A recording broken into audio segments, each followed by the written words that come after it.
Good afternoon. Good afternoon, Ben. How are you? I'm good, man. How you doing? I'm doing pretty good. Can't complain. All right, I have a goal for this podcast. Okay. Which is for it to not really sound like we're doing a podcast. Yep, I think that's a good idea.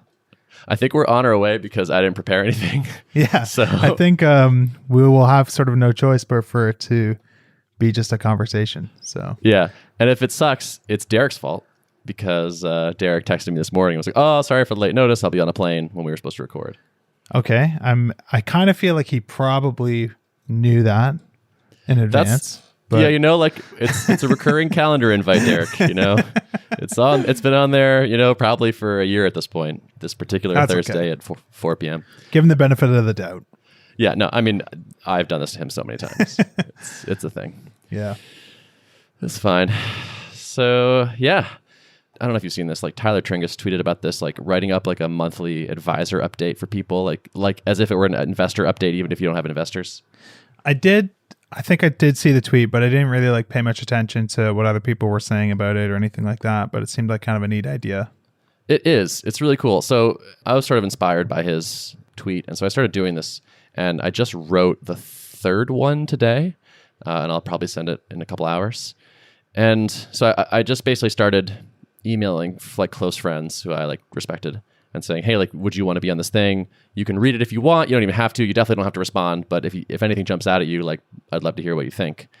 And I think 100% of the people I've asked that of have said yes, which makes sense. It's pretty low commitment. You never asked me. That's true. Yeah, that's. Don't worry, you're on the next round of invites.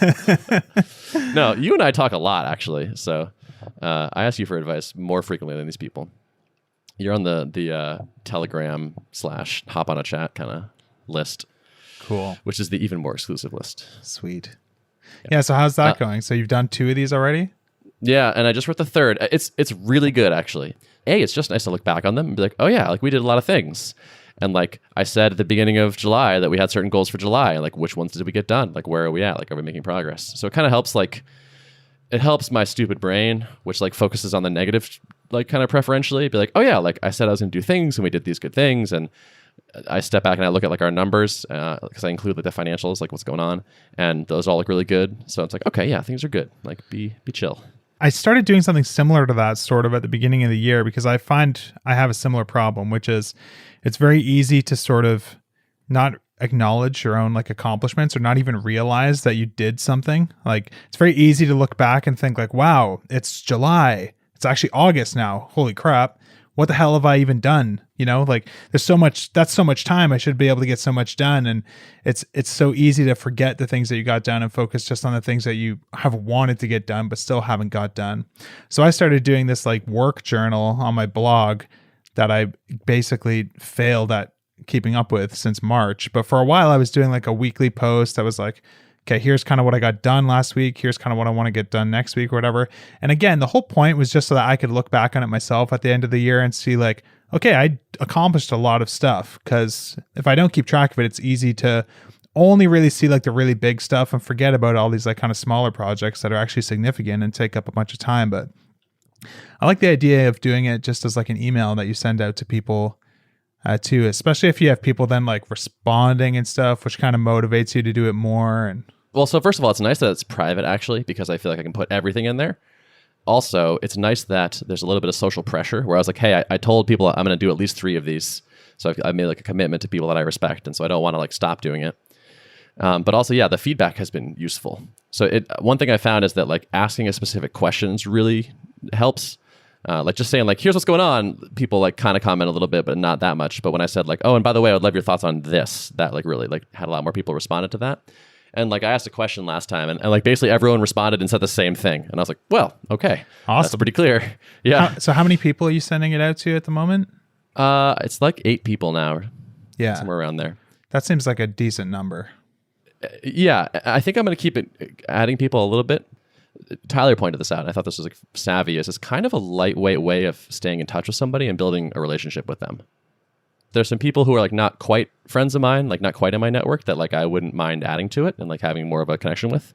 And it's like, this is kind of a good first, like, hey, would you be interested in this? And then like they sort of are up on like what I'm doing and what's going on. They have a bunch of context, and it's just it's like a nice lightweight way of staying in touch. That's cool. That's cool. The developer in me immediately is thinking like, oh, could you build an app that like facilitates this and like does it in like some it's cool called way? Gmail. Yeah, exactly. It's called email. Yeah, but that's cool. I actually noticed that Brian Castle started doing the same thing. And he invited me to his, which you didn't, but Brian did. And yeah, he invited me to his too, so whatever. Yeah, so it's cool hearing you talk about it anyways, because it's like, okay, so there's kind of like a trend happening here. This is like a thing people are starting to do. So I don't know, maybe I'll dip my toes in this water next. Find some people other than you to invite. Exactly. Yeah, people that are cooler than I am that you can like sort of drop in front of me. And you'd be like, oh yeah, DHH was saying that in that email that I sent him. Just a really ambitious list of people to send it to. I'll just have like Elon Musk on there. Send it to Steve Jobs. Like maybe he's not dead, maybe he'll reply to my email. Yeah. Yeah, that's cool. Good. So what else have you got going on? Well, speaking of high profile nerds and stuff, I think Gary Bernhardt is going to come on the podcast in a little bit. Should be cool. Nice. I wouldn't say he's officially committed, but he's like kind of committed. We'll see. And to talk about, like, I know he just launched that execute program thing. That's right. Which is kind of like this secret thing he's been semi-secretly working on for what seems like probably 2 years or something at this point. Something like that. Yeah. He's like, it's going to be a businessy thing. Like it's going to be like a real, pay for it kind of product. And so I was like, man, this is the intersection of programming and business. Like you should come talk. We can have a good conversation about this, especially developer education too. I feel like Gary has sort of been out of the sort of public spotlight for a few years. Like he used to do a lot more interviews and stuff like that, especially when like Destroy All Software, he was putting on new stuff regularly. Then it feels like he kind of went into hiding to like work on some new stuff like this. So I'm curious to hear what he has to say, because I think it's been interesting even just following along with, he's talking about like TypeScript and stuff all the time. He's not like, there's no Ruby on this new app at all. As far as I understand, it's like a Node and React thing. So it'll be kind of interesting to get his perspective on like just the technology that he's even working with and stuff now compared to what he's sort of known for. So you should probably ask him that kind of stuff. You should have him on. I know. I want to get him on. I need to get him on my podcast. I've been wanting to do it for years, and mostly because like I've just learned so much from Destroy All Software. It's like, man, it would be cool to talk to Gary about stuff, but I didn't really have like anything specific to talk to him about, which is always an annoying problem. It's like there's a person I want to talk to, but I don't have like the right conversation to have with them. But maybe now I do. So yeah, maybe I can bug him to do an episode. Yeah, like I can ask him about his tech stack, but like I don't know any of the JavaScript stuff. So I just be like, cool, that sounds JavaScripty. Yeah, sure. Yeah, that's cool. I got him on Giant Robots back in the day. I'd interviewed him like a million years ago. I had to like really kind of go after it, where I got in touch with him. He said yes, and then he canceled. And I was like, oh, that's such a bummer. And then like I prepped like crazy, and then he canceled. And then I saw him at a conference, and we were talking. And I was like, oh yeah, by the way, I was that person. And like I like pulled up my notes. I was like, I have all these questions for you. And I was like, I did all this work. He's like, oh, I'm sorry. All right, fine, I'll do it. And I basically just guilted him into doing it in person. I remember that episode. I was a very, very avid Giant Robots listener back in the day. So wow. Yeah, pretty cool. Can't believe you remember that. Yeah, man. I remember like all the good ones. Listened to them multiple times. The DHH one. I think there was only one where you had DHH on. That was just you interviewing him. All the ones with Joe were really good, where it's just like you and Joe talking about refactoring and TDD and. I need to do another episode with Joe. He still would be amazing. Yeah. Yeah, he's like sort of like this secret, amazing, super smart dude that just like exists, but isn't like super out there. Like he's got blog posts. He wrote like the Ruby science book and all this stuff, but he's kind of he deserves to be more known, I think, because he has a lot of interesting stuff. I don't think he wants it. Yeah, which is too bad. But like, it would benefit the community to know him. Like 100%. Yeah, like I think like a huge percentage of the stuff that I know about programming well came from him. It was just like being able to like work next to him or like doing dev discussions that he led, and just man, I agree. He's like one of those people that no one knows about, but they should. Dude, I'm looking at the old Giant Robots episode, and man, this is the streak. 3 episodes in a row. Gary Bernhardt, Joe Ferris, and DHH. Yeah, okay, sweet. There you go. It's like, man, we were on a roll. 2012. Holy. 2012. That's that a was long time 7 ago. years ago. I can't believe I made stuff 7 years ago that like Yeah. where I was like an adult when I made it, and I'm like now an older adult. Yeah. Yep. Yeah, I was in college when that came out still. I was like learning to be a You son of a programmer. bitch. Yeah. Don't tell me that, you bastard. Yeah. I had the weird experience the other day where I realized that like I'm 36 now, and I was like, wow, when I was 18, that was half my life ago. That's wild. Yeah, that was just bizarre. I mean, yeah, I'm there with 16, which still feels like pretty close to as significant as that. Like, yeah, half my life ago, I learned to drive a car or whatever. Yeah. exactly. Yeah, it's bizarre. Every year I have more and more stories that are like, oh yeah, so I guess that was like 15 years ago when something. And it's like, oh, what? Yeah. Jesus. Yep. 20 years ago story. That's going to start happening. Yeah, it will for sure. I mean, you have them already if you think about them for sure. Things that you Yeah. probably remember very clearly. Yeah. It's weird getting older. Yeah, it is. It's cool though. I'm all right with it. Yeah. So far, things seem to be fine. I'm a 16-year-old with a more painful back. Yeah. Yep. Yeah. It's harder for me to maintain mobility. Yeah. And other than that, things are, I'm probably a little less, I don't know, I'm a little more mature, I guess. Yeah. I know some things about some things. Yeah. Cool, man. So what else is going on in the Tuple business world or Tuple sphere. product world or... So we shipped a couple good things recently. So we shipped the webcam feature. Like that shipped 2 weeks ago. It's been used 800 times already, Nice. which is pretty legit. So like it's getting way more use than anything else we've like put out basically. I think you guys definitely need like an initiate call with camera and opt in to 100%. screen share as a second Yes. step option Absolutely. at some point.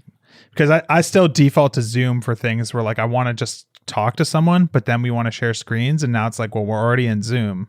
Yeah. So now we share screens in Zoom, and then I want to draw on the having that. screen, and I'm like, so. But we're not going to end the call to start it with another tool. You know what I mean? So Oh yeah. Yeah, no, totally. Just because of we didn't think about it at the time or like didn't engineer it with this in mind. It's like everything's kind of bundled together where it's like you get audio and you get screen share. And then if you can add video on top of that, but like doing them separately is doable. And we're going to do it for sure. It just has to be reworked a little bit. It's really exciting to me how much more flexible a tool it makes it to have video in there, especially if we start making that opt-in and then like make audio. Like you could do an audio-only call, you could do audio video, you can do just screen, like whatever. Like having all those like separate, I think is going to be really nice. yeah, I think so too. Yeah. It's just going to be the way that programmers communicate in real time. Someone asked me for chat the other day, and I was like, oh man, if we had chat, now we have everything. I don't know if I would ever use the chat personally I was same. I feel skeptical about it. because I didn't use it in Screen Hero. And the odd time that someone would send me a message in Screen Hero, I'd be like, what the people? Oh yeah, I guess people can message me on this. It's just, It feels like one of those iceberg features. yes. I think you can probably get away with avoiding it. I think there will always be room for like a separate real-time chat versus video thing. You know, like no teams are using Zoom as their primary chat tool, probably, even though it has chat, you know? Yep. And like chat makes sense when you have like 50 people in a webinar kind of thing, maybe. Like it's nice to be able to type in there. Sure. Yeah. But not for pairing. Yeah. Yep. So yeah, I think we'll avoid that. The one thing I could see doing that I kind of like is like some sort of like, are you ready button? Where it's like not quite a call, where it's like you need to answer this in real time, and then all of a sudden when you do, like you're gonna be connected, but like a hey, can I call you? And like you can have like a yes in 5 minutes or no later or something like that. Just some canned responses. But I don't know. Everyone I tell that to is not that excited. So yeah, I'm not that excited about it. I feel like I solve that problem currently with chat, just like messaging someone, hey, do you want to hop on a pair programming session or whatever? Yeah, I do want to make it easier to like go from that chat to the call. So like we're definitely gonna add like a /tuple command to like Slack and Is there like, Telegram? can you write a Is that a Telegram thing? plugin? Is that possible? That would be cool. do they have plugins? I don't know. I have no idea. There's bots, so maybe there's like a way to do something. Yeah. I mean, if there's an API, we'll API it. Yeah, seems possible. There's probably a way to like have a bot that opens your browser at like a URL that's like tuple:// that like then sends the message to Tuple and Yeah, triggers the call. yeah. You can register handlers for URLs like that, and I don't know how. And since like Telegram runs natively, we can just probably open it into. Yeah, I think probably. Yeah. we'll figure it out. I definitely want to integrate with Alfred too. Like I just want to be like Alfred Adam, and then have that like T Adam or something. Just like a little power pack thing or whatever. Exactly. And once we start doing that like URL registration thing, we can just add hooks into a bunch of different tools. That makes sense. Have you used Superhuman at all? No, I kind of like started the process of starting to become a customer and then just never finished. My current email process is just don't answer emails, basically, and just let the emails build up.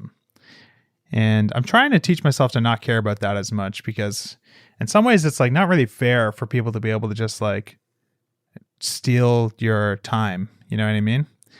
But there's this guilt associated with it where it's like, well, you should get back to people. And I try to. I don't know. It kind of sucks to not be able to just ignore it guiltlessly. It's true. Maybe the real email client is meditation, to be okay with not answering. Yeah. Yeah. I mean, I don't do like a lot of email for my own benefit. Like most of my email work is like not benefiting me. It's mostly answering people's questions or so like some support stuff, which of course I do, or GitHub notification junk, stuff like that. But it's not very often that I'm like emailing people and waiting for replies. And that's my job now. Yeah, exactly. I'm a professional emailer. But anyway, I asked about the Superhuman thing because they have this really great kind of Omni fuzzy finder command kind of thing where you hit like Command K and then like you can type basically anything, like almost anything you can do in the app, you can initiate from this like Omni typing widget thing. And I am jealous of this. And like if we had a global tuple shortcut, it's like, and then just like you can do all the things with the keyboard. Yeah, that would be kind of cool. I wonder where they kind of picked that up. The first time I saw like that pattern was in like Sublime Text, where they have this like command palette, and I've seen it in lots of apps since then. Even like Chrome DevTools has it now, where you can type like Command K or Command Shift P or something, and it opens up a little search, and you can just search through all of like the registered actions that exist in the thing. So like if you want to take a screenshot, it's like Command Shift P or something, and then type screen. Oh, there it is. Enter screenshot taken of like the browser. It's such a sweet way to like discover things that maybe like don't necessarily deserve a keyboard shortcut, but you still want to be able to do with the keyboard, you know? It's a really cool UX pattern for sure. Everyone knew this, but I feel like it's becoming public consciousness, which is like keyboard stuff is just way faster. If you can do a thing on the keyboard, it's going to be way more efficient than if you have to click anything. And this is kind of like kind of the perfect embodiment of that, or like it's like it really brings it to 100. Yeah. Yeah, that would be cool. Keyboard everything. Yeah. Keyboard everything. It's just like your mouse is an anti-pattern. Definitely true. I remember when I switched to like my iMac and I didn't have like the trackpad that's like right under your keyboard on your laptop, and I had to start moving my arm to use the mouse instead of just like kind of reaching down with my thumb. That was like, I couldn't accept that for a long time. I've sort of gotten used to it now, but it really felt like a step back in terms of speed. Did you ever use the ThinkPads that had the built-in little mouse in the? I never owned one, but like I've played with computers that had them. It felt like a level of precision that takes practice to get used to. I had one. It was great. Like that was a good idea. Like having a little mouse embedded where you can still be on the home row, right in the middle of the keyboard. Yeah. Yeah, and you're still on the home row, but you're mousing. Yeah, it's like that's pretty cool. That's some good stuff. Because every once in a while you do need a mouse. Like fine, I accept that. Sure.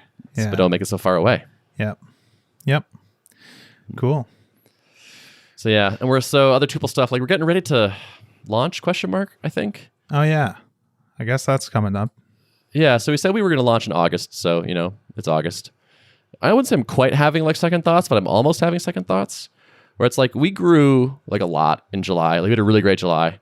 To the point where it's like we don't need to add customers faster than this, I would say. I mean, I guess we could, but like it's not an urgent thing. The pace is nice, and there's a fair support burden right now. Like as you add customers, it takes time to get them onboarded and deal with them and things like that. They have questions in the beginning. Generally, they stop after like the first month or two. And so I'm kind of questioning, like, do we really want to have a big, huge influx, like some sized influx of customers all at once? Like, is that even good? Like, why is that good? Yep. I am not sure that there is a good argument for it. I mean, I have never launched a SaaS app, so I can't say for sure. I think if you are able to let in the number of customers that you feel comfortable like supporting without having to launch, it seems like you would just be able to maintain more control over that process with no real downfall. So hard to say. Yeah, it's like I would like to keep adding customers, and I'm okay if that pace increases a bit. But the whole like giant spike on one day or a couple days actually it sounds like, okay, we need to be all hands on deck, and like there's probably this huge support thing, and we're all doing support, and it's going a little crazy. And it's not the end of the world, but if it's still like a paid trial or like kind of how you do it now or whatever, I'm not sure that you would actually get a huge influx. Really, it's true. So part of that is I'm thinking about changing the way the trial works. So like we do that $100 first month trial thing, but we were thinking about trying like a $7 for 7 days kind of thing, partly as like a launch promotion type deal, which I think would get a lot more uptake. And then we have this like pretty big list of like 6,000 people or something on the mailing list who like said they were interested but haven't signed up. And it's like, well, if we suddenly come at them with an offer that's 93% lower, maybe they'll take it. Yeah. What do you think is the advantage to the $7 thing versus like just a credit card upfront trial? Like obviously it's like a little bit more friction. Like it's going to be like a little bit more likely to be a customer that's actually going to pay. But what in your head is like the really significant difference or advantage for you there to get like a bunch of people paying, like 10 people paying $7 is $70. Okay, like it's a little bit of cash, I guess. But if you have people already asking like, oh, well, we can't use this until we can try it, and our company won't let us pay for something just to try it if we're just going to not use it or whatever. Like, I just wonder how beneficial that really is. It's a good point, and I've been kind of feeling that same thing myself. So it's definitely not about the money. It's not about like we're going to make a lot of $7 charges. It was more like, okay, we're going from a pretty high bar of like $100 up front to like going all the way to zero felt extreme, I guess. And so this is kind of like, okay, I want to lower the barrier, but like I do still, so the downsides of more people coming in are basically, I think it mostly just comes down to support. And so it's like figuring out what the number is or what the cost is manages that flow. Where if you have a totally free trial, I think you would very likely get a greater proportion of people that are not interested in actually paying for it. They just want to try the thing. Sure. Yeah. People who like sign up with a credit card, then literally cancel immediately so they don't accidentally get billed again. So having some sort of charge there is probably good. Yeah. But so the objection we get is like, I get this email like a bunch of times from people. It's like, my boss doesn't want to pay for something we haven't tried. Like I went to my boss, I asked him to pay for it. He said no. One of my fears with this is like people are going to use their personal credit cards and then they're going to try it. And they're like, oh yeah, switch it. And now I got to go talk to my boss. That's going to take a couple of weeks to like get approval, blah, blah, blah. Yeah. It's definitely tricky. I'm not sure. At the same time, you can also ask yourself, like, is there enough people who don't have that problem of not being able to pay that $100 for a trial that we can just forget about this problem? Because that's still plenty of people for us to build a business on. And once like more and more people use it, as the word of mouth grows, the reputation grows, and now maybe you do have a better chance of companies who otherwise like wouldn't pay for a trial are willing to pay for a trial because it's an established product. Right. Yeah, I mean that's a good counterpoint. I think that's true. Like we have no need to grow faster. We're growing plenty fast. I think the $100 for the first month thing too, I'm sure you could probably fine tune it and really perfect the perfect price for perfect amount of time or whatever. But it does feel like in the right ballpark of getting people to take the trial seriously, where I wonder if like $7 for 7 days is closer to like the credit card up front. Maybe I never even call someone side of the spectrum, you know what I mean? Whereas the $100 is like, okay, well, we paid $100 for this. It's 3 digits. Like that's enough for me to tell the people on my team, okay, like I want everyone to like try using this like at least a couple times a week, you know? But yeah, it's all speculation. It's hard to know without testing it, right? So absolutely. You know, someone tweeted at me today being like, "Oh, I just saw the Tuple pricing and it's set at not wasting time or something like that." And I was like, "Yeah, I'd say that's like where our pricing is. Like we're not messing around. Like if you're going to use it, it's good if you're going to get value from it, but we're not trying to be the low cost answer to this." Mm-hmm. The nice thing is like we can just try it. Yeah, and you can totally just do it differently a month from now. So yeah, and like especially with our current invite system where it's like you enter your email and then like a day or two later you get an invite to the app, and I can just change that email for a while and see what happens. or I can like send this offer to like people that have been on the list for a while and see what happens. Or there's just a bunch of That's tests. the nice thing about email, man, versus just like a public page. Yeah, that's another thing I'm thinking about with the launch is like, if you just have a sign up thing and someone doesn't click it, all right, they're gone. But if it's like you have to get an invite and then you don't take the invite, well, I can still tell you stuff later. I could still maybe convert you. Yeah.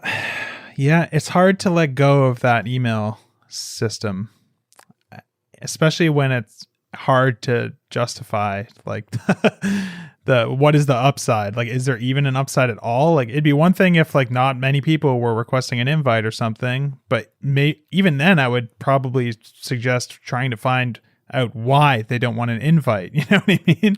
Not like, is putting up a public sign up page really going to be the thing that changes that? Probably not. So like there are some people where, because we don't have like a like you can click this button and sign up immediately thing, they're like, oh, you're in beta. Like, we can't use this, it's in beta kind of thing.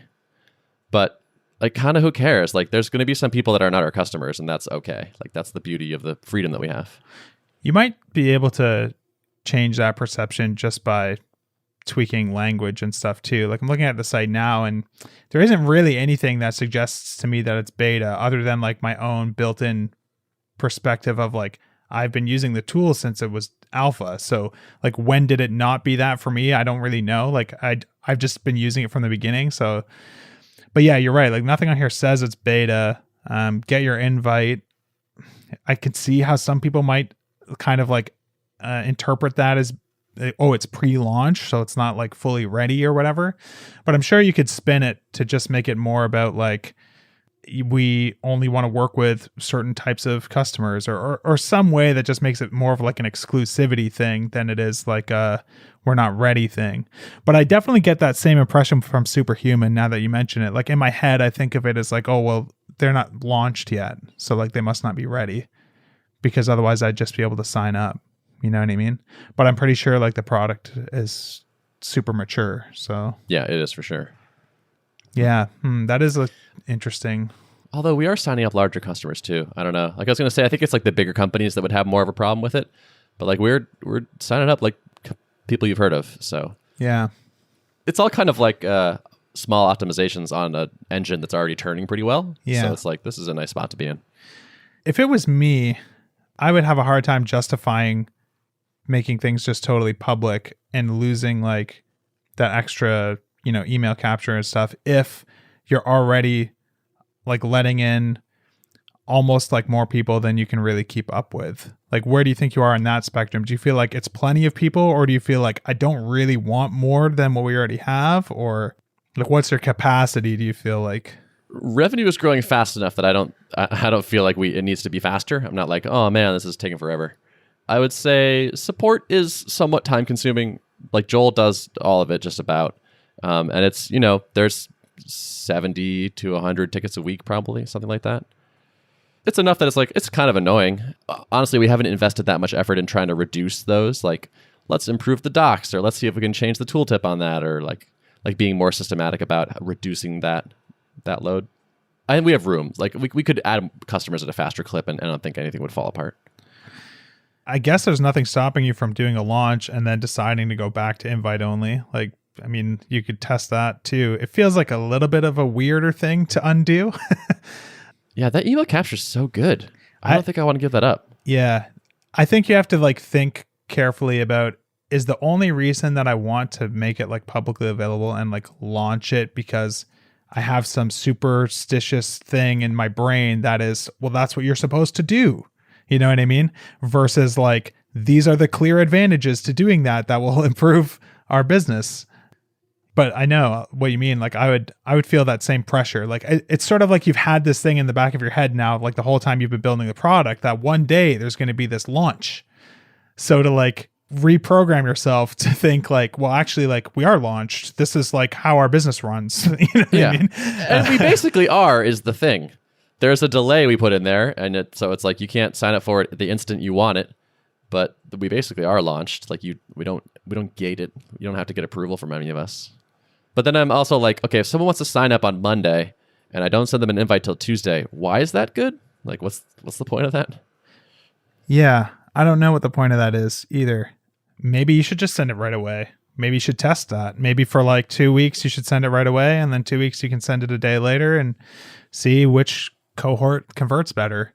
My gut is almost that if you send it right away, like that's when someone was interested. You know what I mean? Like they put in their email now because they want to use it right now. So waiting a day, maybe that works to your advantage. Maybe that someone's just like sitting there itching for the damn email to come through. But maybe it's also like, oh, I'm kind of like, I got a different problem on my mind right now. And that one's sort of whatever. So worth a test for sure, I would say. Yeah, I think so too. I think a test would be a good idea. There's also just like, we could take the email and then immediately send them to the buy page where it's like, we'll send you this in an email as well, but also here you go, like buy it here. Yeah, that's another thing you could test too. It's just like the email capture is like the first step in the purchasing process, basically. Yeah. Hard to say, man. Businessing. Yeah. Hard stuff. Businesses. Lots of trial and error. Yeah. What's going on in Tailwind world? You know. Is that what you're focused on right now? Yeah, I kind of like launched the first chunk of videos for this free Tailwind video course I was working on. So I launched that right before this conference that we went to last week. So that was like 8 or 9 videos that it's almost like a mini course on its own. It's kind of like you could just watch those and it feels kind of self-contained. It's like you've never used Tailwind before. Here's how we install it. Here's what it's like to use. Here's how you do some of the more advanced stuff. Here's how you get your CSS ready for production. If those are the only videos you watch, like you've got a pretty good head start on how to get going. So the next thing I need to do, which I was supposed to do a bunch of it this week, but didn't because I just got distracted with shiny object syndrome, was finishing a bunch of these other videos, which are more like, okay, so you kind of know how it works. Here's how we can like use it to build a bunch of common like UI patterns that you're going to run into. Like, here's how we do like an image card. Here's how you build a responsive nav bar. Here's how you build a layout with a sidebar. Here's how you build a dropdown. Here's how you build a modal, that sort of thing. And kind of tackling it from both like here's like the CSS that you need to know to make that work and what classes expose that to you in Tailwind. And also like a design perspective. Like, here's why we're going to use like Tailwind's text color utilities to like de-emphasize this text. So trying to teach people like how to use Tailwind to both just like implement common patterns and do it in a way that makes things look good. So hopefully it'll be a really good resource just for growing the user base and stuff. I don't think any other CSS frameworks will really have the bandwidth to like compete with me on that. And I really strongly believe that education is like, that's what like determines like the winner for most of these like open source tools. Not that I'm necessarily trying to win or anything, but like, you know, the framework with the best documentation and the best educational resources and the best examples and stuff, that whatever people can learn the fastest and feel confident about is what's ultimately, I think, going to win. So I think just like really focusing on that as a way to, you know, kind of grow the tool before we start working on this Tailwind kind of components premium thing that we talked about last time I was on the show. That's kind of what I'm doing now. So yeah. You talked about that? I don't remember you talking about that components thing. Yeah, we talked about it last time I was on. Like me and Steve are trying to figure out like, should we make Tailwind themes or should they be UI kits? Should we sell them piecemeal or should it be a subscription? Or, you know, just trying to figure out what the product is. Like, what is the package that we're delivering and selling? I think we kind of have it figured out now. We kind of cracked a mental model that we like, which is basically IKEA, but for UI components. So like you want, you know, a kitchen table, like we sell 10 of them and they all come in like different colors. And there's actually like chairs that go with some of them too, that are kind of part of the same collection. And, you know, if you take that metaphor to like the UI components, it's like, here, you need a footer for your site. Well, we've got 15 footers. And also like this footer happens to work well with this header. You know, there's like the Becant footer and the Becant header that are meant to go together or whatever, right? And then there's also like, you know, like when you actually go to an IKEA, they have like their showroom, right? Where it's like, here's a living room and everything in the living room has like a tag on it, you know, so you can go get it if you want. So we can have a part of the site that's like, here's a marketing page. And like, when you hover over it, it's like, this is what the component we used for this hero. Here's like where this feature section came from. And, you know, so I think like that's sort of like our anchor vision for it now, which has kind of cleared up how we want to do it. And I think it'll still be like, probably like an all access subscription sort of model where, you can either pay annually, or maybe we have a lifetime thing that's like maybe the price of like 2 or 3 years just for the people who are subscription averse. And then we're also thinking of charging a different price for people who just want it to use for their own projects versus people who use it for client projects. So if you, like Tuple, wanted to buy a license for it because you wanted to use these components for your site or whatever, I would consider that sort of like the personal use. It's still commercial, but it's like you're using it for your product. Really? Well, because you're using it for personal is one... the wrong word. Yeah, I agree. There's kind of like for clients and like for yourself.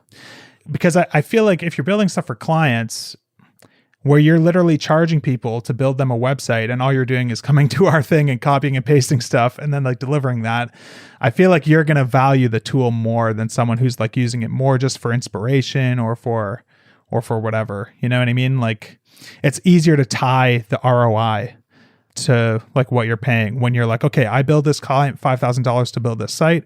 I pay $250 a year for access to these Tailwind components. And because of that, I got this site done in 3 days instead of 3 weeks. It's like no brainer. But if it's like you guys are using it to build like your internal thing and you're not always adding new UI features, like maybe, okay, we're adding this like team management thing. Spencer's working on that this week or whatever. And then 4 months go by where you don't even update the web app at all. It's a little harder to like... Too real. Yeah. Right. So I don't know. I think trying to figure out at least how can we like segment the customers so that we don't like price out people who are really excited about it and want to use it, but they're not really using it for things that are necessarily making them money, and then still be able to extract more value from the people that are like literally using it to build the things that they're delivering to people and charging them money for. So just trying to figure out how can we segment things in a way that, you know, we're not underpricing it for some people and we're not overpricing it for others. So yeah. Well, I gotta run because we ran a little bit late here, but yeah, fair enough. Thanks for having me on the show. Yeah, man, it's good talking to you. Yeah, you too. Thanks for stepping in on the fly for Derrick. Yeah, no problem. Anytime. So usually it's Derrick's job to tell people where the show notes are. You can get them at fullstackradio.com/ artofproductpodcast.com, I believe it is. Nailed it. Cool. Awesome. Thanks for coming on. All right. Have a good one. See ya.